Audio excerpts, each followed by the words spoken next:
Students, good morning. Myself Anusha. So yesterday we discussed about nutrition lesson and what is nutrition, what are heterotrophs and what are autotrophs, and the next one is photosynthesis. Okay, so yesterday we discussed about these topics. Now we are going to see the remaining topics in this lesson. Okay, so I will tell you briefly. So now one scientist is there. His name is Van Neel. Okay, here you can observe Van Neel. He first worked on the purple sulfur bacteria. Here purple sulfur bacteria is also in purple sulfur bacteria photosynthesis is also happened. So how purple sulfur bacteria can make this photosynthesis?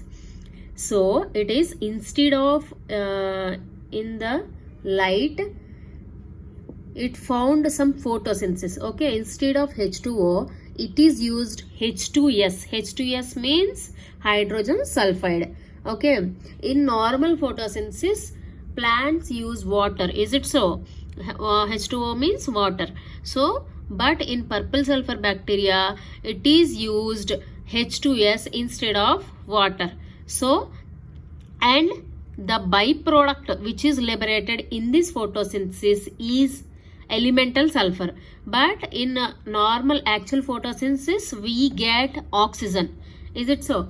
Oxygen is liberated in normal photosynthesis, and in purple sulfur bacteria, elemental sulfur is the byproduct. Why? Because the purple sulfur bacteria uses H2S instead of H2O.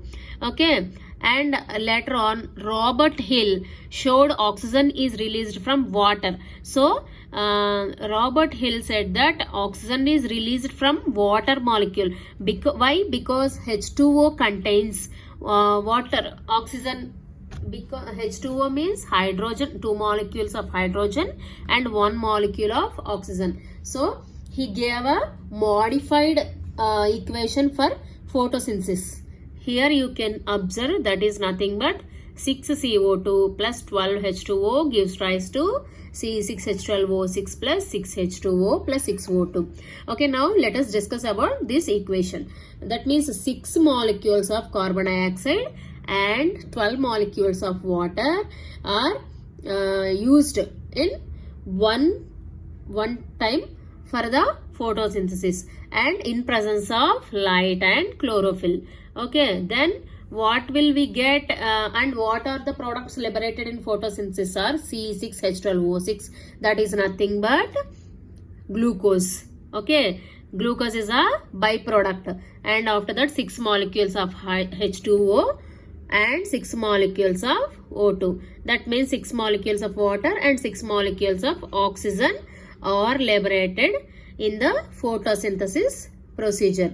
Okay, so it is known that the plant synthesis carbohydrates, the smaller simple ones first and from them. Okay, now in the process of photosynthesis, plants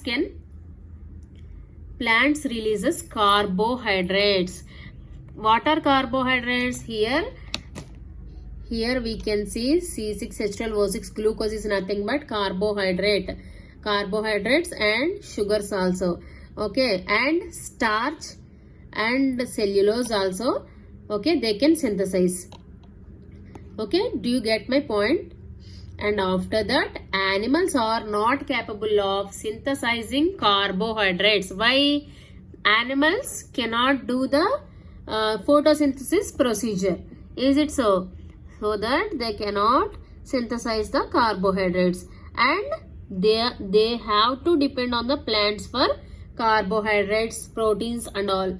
So plants are universal energy giving sources for animals and human beings also.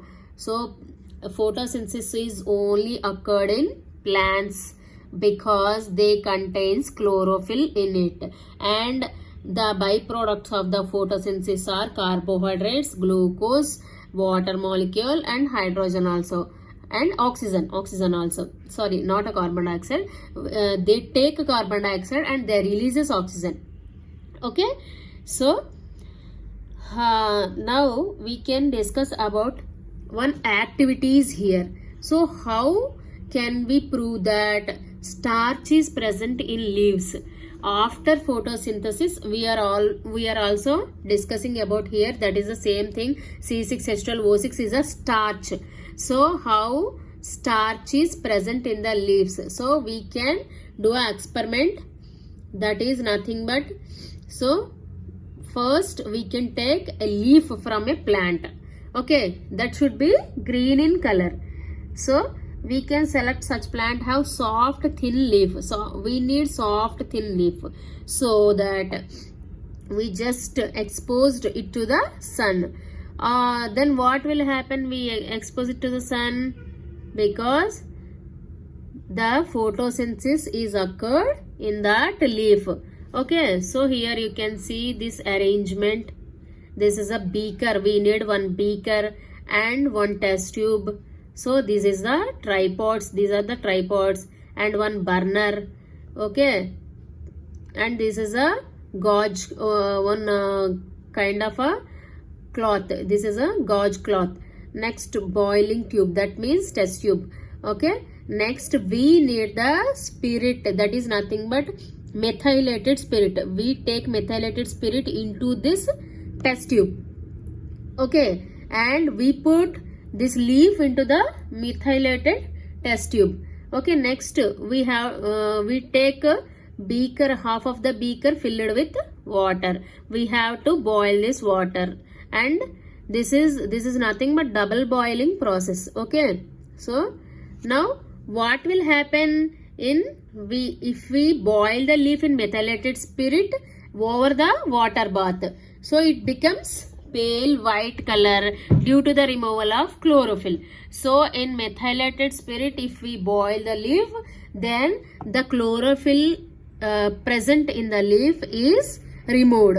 Okay, then chlorophyll is removed. Then observe the leaf, then the leaf will be white in color. So why? Because chlorophyll is the responsible for the green color pigment in leaves. So now what will we do? Take one petri dish. Petri dish means it's nothing but a plate like structure. Okay, then we take that pale color leaf into the this petri dish, and we add some and we put that leaf very carefully into the petri dish, and add few drops of tincture iodine or betadine solution on the leaf. So again we have to observe the leaf. The presence of starch will indicates by the blue black color. Do you think solar energy is transformed into chemical energy by the process of photosynthesis? So then you can observe the changes is occurred in the leaf. So now what will happen if the starch is there in it?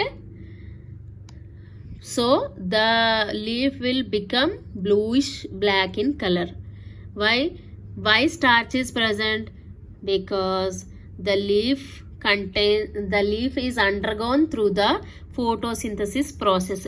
Then we can say that the photosynthesis is occurred in the plants. So we can say another one is that there is starch is present in the leaf. Okay, do you understand this activity? Okay, so in our next class we will see what is the relation between air and photosynthesis and water and photosynthesis.